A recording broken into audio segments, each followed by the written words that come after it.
Now from Aftab Kamal Pasha, who's in New Delhi. Now, he's a former Associate Dean at the School of International Studies at Jawaharlal Nehru University. Welcome to you, sir. As we just heard from our correspondent, it sounds like the United States might, I don't want to say they're not switching sides, but maybe they're easing their very aggressive approach towards Hamas. Do you think we are seeing a change of position from Trump's team there? Yes, it is reflective of the overall foreign policy approach of President Donald Trump, whether it is on tariff against Canada, Mexico, China, or on Ukraine and other issues. He takes a hardline position, then he shows sufficient flexibility for negotiators to move forward and achieve his desired goal.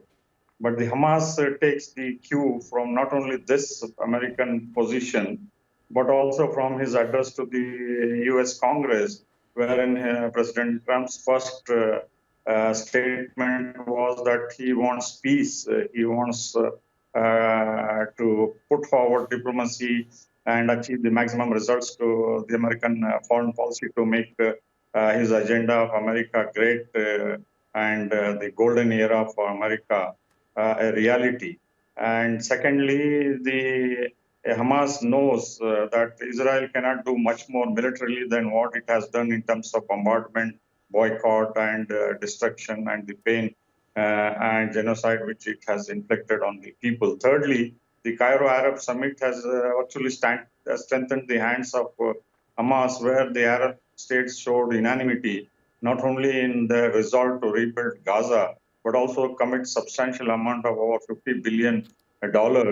So Hamas concludes that America needs the support of key Arab states, whether it is Egypt, Jordan, Saudi Arabia, or the Gulf countries, not only in the reconstruction, but also in the overall peace policy and diplomacy in this region in order to contain the resistance groups backed by Iran and ultimately to soften and put pressure on Iran.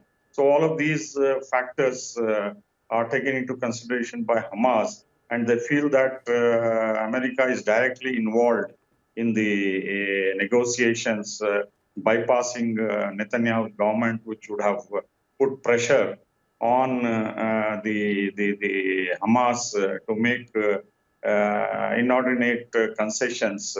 So dealing with them, the Hamas will be much more flexible because of the guarantees which they would expect from the United States, rather than relying on Netanyahu, who seems to be whimsical and not very serious and committed, given his fragile and vulnerable position in the coalition government, where economy minister Smotrich and others are threatening to leave. So in that way, the Hamas is strategizing its policy according to the necessary firmness and also flexibility in both of these states, United States, Israel, and the Arab countries, and their own interest in remaining a viable option in Hamas, which Israel wants to eliminate. Aftab, going forward, I mean, our correspondent just put it, I thought he was very diplomatic. He said that Israel's trying to renegotiate the ceasefire deal. It seems to me very black and white. There was a deal and they didn't stick to it. And now they're trying to create a new reality from how they want things to be. Moving forward, if there is again going to be some kind of agreement, how does Hamas trust any kind of new deal? Israel's shown that the agreements it makes don't really mean anything to it. It won't necessarily stick to them. How do you get some kind of trust in a deal? You see, like the previous three-phase ceasefire deal in which the Egyptians and the Qataris were involved along with Israel and America, both of these Arab partners are frustrated with Israel for going back on the commitments, and it has affected their credibility, not only as negotiating partners, but also between Hamas and these two countries, Qatar and Egypt. So now with the United States being close ally of both these Arab countries, Qatar and Egypt, who are involved in one way or the other, it is backed up by the United States, which is much more reliable, and where Qatar can use its influence along with Egypt to at least to keep up to the promises which America is making over which Netanyahu is not very pleased about it, because with American pressure, he agreed to the ceasefire in January. Now, if the Hamas is willing to release the Israeli captives and shows flexibility in its approach in accommodating others in governing of Gaza, it will be a big step, and they think that the involvement of the United States would mean its prestige and commitment, and that will be much more effective in future.